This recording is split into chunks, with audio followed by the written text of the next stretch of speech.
we're going to have to rebuild within this wild, wild west of information flow some sort of curating function. It's time for the Access of Easy podcast, the weekly technology digest that keeps you ahead of the curve. We've got to maybe do something with the internet. Brought to you by EasyDNS.com.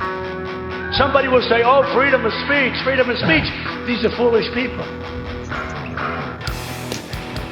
The Chinese government monitors foreign WeChat to tune domestic censorship filters.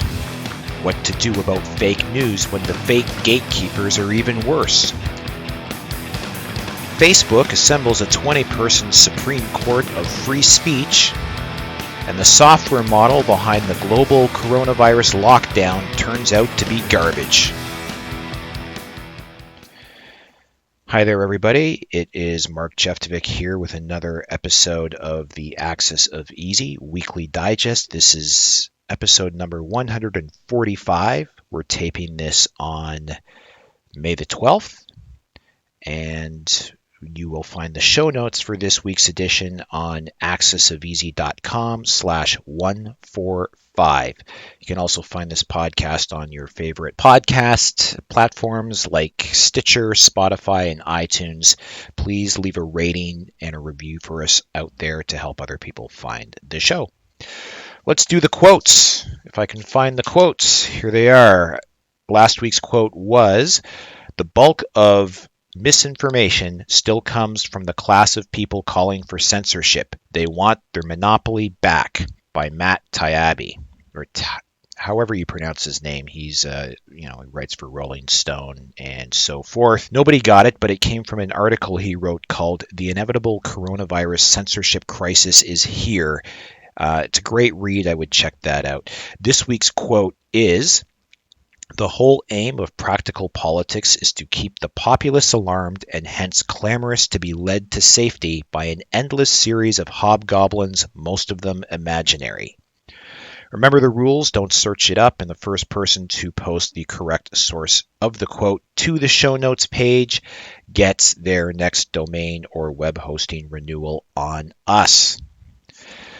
Okay, so the CCP monitors foreign WeChat to tune domestic censorship. So Toronto's Citizen Lab has released a new report detailing how the Chinese government is conducting extensive surveillance on WeChat traffic that was previously thought to be confined to domestic China-registered accounts only.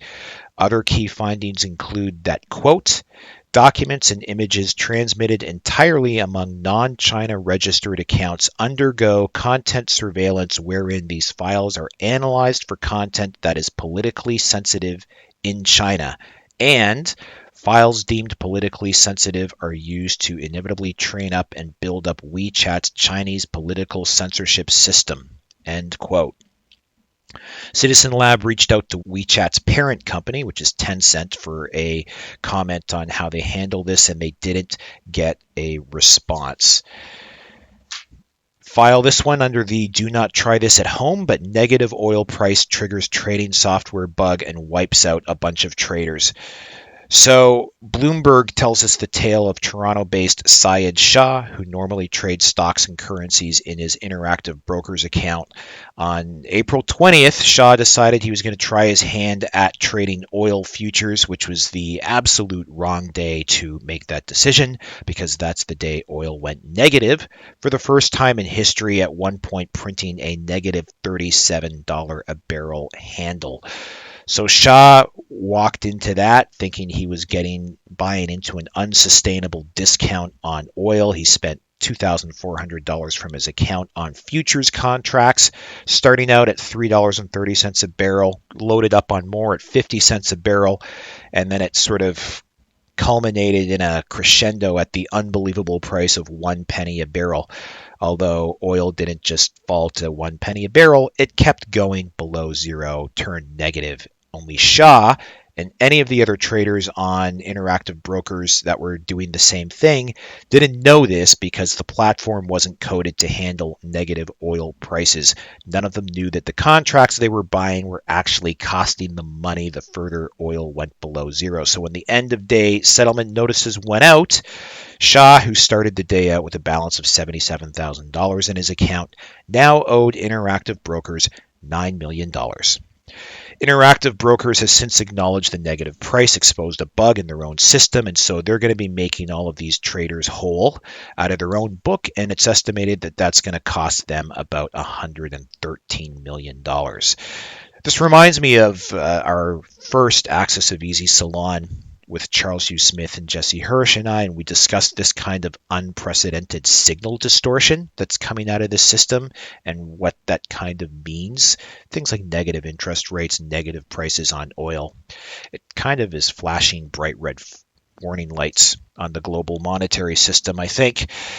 Anyhow, what to do about fake news when fake authority is worse? So a longtime friend and Easy DNS client sent me this article over the weekend because he kind of watched a really horrendous Facebook thread I started just turn toxic and kind of go out of control. And by the end of it, another longtime friend and Easy DNS customer unfriended me on Facebook. I mean, we've talked about it and we're still in, everything's cool, but you know how it gets on social media. It reminds me of that review I wrote about Jaron Lanier's book, 10 Reasons to Delete Your Social Media Accounts Right Now. It was like that. The worst aspect of every single one of those attributes came out in this thread.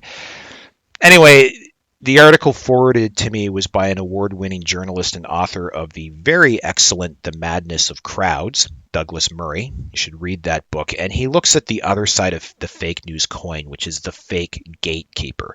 Quote, I am thinking of those people who present themselves as referees of the era, keepers of the narrative, people who weigh up stories and events and pronounce not just what is right and wrong, but what is discussable and what is not, who allow themselves to declare what is and is not off limits, end quote. And he goes on, he points out how gatekeeping at all is a dangerous business because something gatekeepers may deem as misinformation could embarrassingly turn out to be true, or something that the gatekeepers put forth as truth turns out not to be true. And then the gatekeepers look like idiots, and for some unfathomable reason, nobody trusts the press or the politicians anymore. Even worse, it diminishes the ability of the wider society to determine what is true and what is false, and that's something that I've been wrestling with lately myself. I wrote an article about it over on Guerrilla Capitalism, about when conspiracy theory meets radical uncertainty. And to be honest, I don't know if you feel this way too, but I have no idea what to think about anything anymore. And I'm actually suspicious of people who aren't racked with paralyzing doubt. I feel a little gaslit. I really doubt my own sanity sometimes. Anyway, in case you're wondering what I posted that triggered my Facebook friends to pile onto me, it was a clip of Tucker Carlson ranting about big tech censorship. We'll link to that in the show notes page as well. Open server triggers privacy fears around contact tracing apps. So here's a name that's going to sound familiar to anybody who follows this newsletter or podcast. Bob Dianchenko strikes again. He's the guy who keeps finding wide open servers and databases sitting out in the open on the internet. This time he found a server belonging to the NSO group, just sitting there, wide open, no password protection, data for the taking.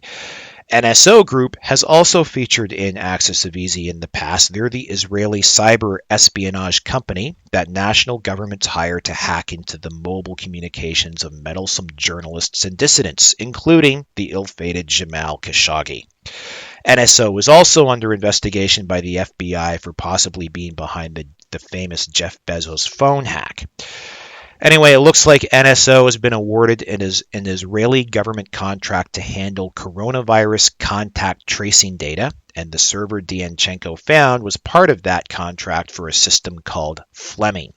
Quote, Fleming is designed to pour in confirmed coronavirus test data from the health authorities and phone location data from the cell networks to identify people who may have been exposed to a person with the virus. Anyone who came into close proximity to a person diagnosed with coronavirus would be notified. End quote.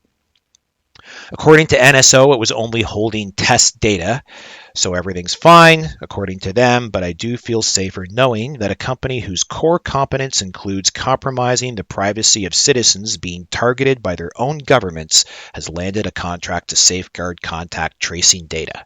Don't you? On that note, Canada's privacy commissioners issue a joint statement on contact tracing apps.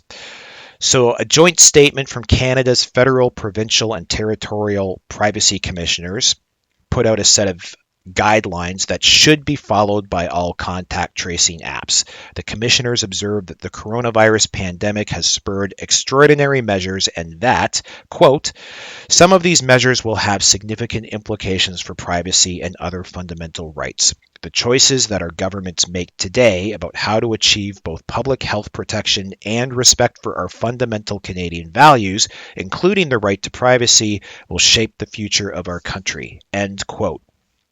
They laid out 9 principles, and they include consent and trust, legal authority, necessity and proportionality, purpose limitation, de-identification, time limitation, transparency, accountability, and safeguards. And hopefully the government of everyone who implements contact tracing will follow these guidelines. Zoom acquires Keybase. Not much to add to that headline. That Zoom is buying Keybase, and it spawned at least a few Keybase alternatives threads, like an R Keybase on Reddit, and another thread on Hacker News, which we're going to link to in the show notes. And I have a Keybase account. I'm Mark JR on Keybase. If you want to find me there, I also have Signal and Telegram, and we even, by the way, have a Telegram group out there on for Axis of Easy. If you want to check us out there, we'll put the link to that in the show notes. If you want to find me on Telegram, I'm just at StuntPope, and I'm also at StuntPope on Twitter if you want to follow me on that as well. The dream is over. Google scuttles smart city plan for Toronto. This one really took me by surprise, but Google is pulling the plug on the planned smart city development in Toronto's harbourfront area. Their sister company, Sidewalk Labs, announced via a blog post by the CEO, Dan Doctoroff. Quote, as unprecedented economic uncertainty has set in around the world and in the Toronto real estate market, it has become too difficult to make the 12-acre project financially viable without sacrificing core parts of the plan we had developed together with Waterfront Toronto to build a truly inclusive, sustainable community. End quote. So that's that. I was sort of half following Sidewalk. I had started some research on it ahead of an article I wanted to write on Axis of Easy, or a series of articles. One of my clippings was a long-form piece called 10 Reasons to Say No, a primer on Sidewalk Labs' plan for Toronto. That's on a website called thesocialistproject.ca. Yes, they're socialists, and I kind of recoil from socialism, but it's a pretty good article, and I would check that out. It does cover the sort of basic fundamental principles on which Sidewalk Labs was going to operate or attempt to operate. Okay, Facebook assembles a 20-person Supreme Court of Free Speech. Last week, Facebook announced their so-called Supreme Court of Content Moderation. It's a standalone panel intending to function independently. The Supreme Court label comes from a speech given by Zuck in 2018, in which he expressed the desire to form, quote, some sort of structure, almost like a Supreme Court, end quote, to be the final arbiters over what is or isn't allowed to be said on the social media platform. Doing that would thus absolve Facebook execs from having to deal with the headaches of moderating content, which they could also deal with by just not doing it. Anyhow, the 20-person tribunal is well represented across liberal progressive intersections and even contains a token conservative in Michael McConnell and a libertarian guy, John Samples of the Cato Institute. My guess is the first 100 verdicts by the panel are going to be 18-2, 18-2, 18-2, 18-2 ad infinitum. Anyhow, GitHub takes down Popcorn Time again. So the Popcorn Time BitTorrent project came back online in March after being hounded offline by numerous court orders and takedowns after it launched in 2014. And it launched version 4.0 free for download via GitHub in March, and GitHub has now taken down the repository, receiving a DMCA notice from the MPA. YouTube deletes David Ickes' channel. Ick? How do you pronounce it? YouTube has taken David Ickes' channel down for purportedly violating policies against spreading coronavirus misinformation. At the risk of going on a rant, someone please explain to me what coronavirus misinformation is. Who the hell knows? The CEO of YouTube has literally defined it as anything that goes against World Health Organization or CDC directives. So my beef with that is, given that the World Health Organization and the CDC have both been wrong, late, or even contradict each other, it seems a bit of a moving target to comply with the approved narrative. The move came days after Facebook removed his page from their platform, and the last I checked, his Twitter account was still online, but I think it's, the way things are going, I give it till Friday till it's gone from there too. There was a concerted campaign by a group called the Center for Countering Digital Hate, CCDH, who was actively pushing to deplatform Ick. They had a deplatform Ick hashtag going, and something about that just kind of strikes me as ironic that a group called Countering Hate is actively out pushing a deplatform somebody hashtag. Anyway, Ick is gone. He'll blame it on the lizard people, I'm sure, but I think, as per chapter 4 of my book, Unassailable, does deplatforming work? No, it doesn't. I think this is just going to be marketing gold for Ike, and he's going to sell more books and event passes as a result. This week on the Axis of Easy, we had a lot going on. Software model behind the global lockdown turns out to be garbage. So I wrote this almost off the cuff. An anonymous ex-Google engineer did a code review of the Imperial College software that modeled 2.5 million deaths in the US and 500,000 in the UK. This model reportedly swung Boris Johnson from pursuing a Swedish-style herd immunity approach towards the full lockdown that then went global, and it turns out the code is shit code. I wrote a quick article about it on the site. I almost didn't bother posting it, but it's now officially the most widely read and circulated thing I've ever written. It just went completely viral, and it really must have hit a nerve, so check it out. Jesse Hirsh wrote an article on the acceleration of cybercrime. Quote, if desperate times call for desperate measures and many people remain in self-isolation, then engaging in remote criminal work may be a convenient or desperate action for people to take, end quote. Charles Hugh Smith just this morning penned a great piece on the way of the Dow is reversal. He wrote 8 key pivot points reversals that he thinks are going to happen over the next few years. Just an example of one of them is that negative interest rates are coming, they will fail, and as a result, interest rates are going to skyrocket. That's kind of the nature of the Tao. Then we did, Jesse, Charles, and myself did an Axis of Easy Salon number 3. We called it The Future is Inherently Political, and we talked about the concept of the savior state and whether it's possible to be a survivalist without any social capital. It was a really interesting conversation, and I would recommend checking it out. So the links to all of these things are on the show notes page, axisofeasy.com/145.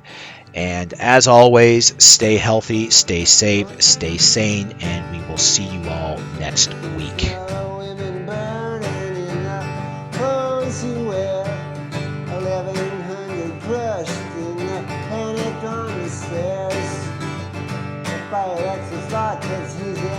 Entrepreneur, gotta keep those women working, but you looking good.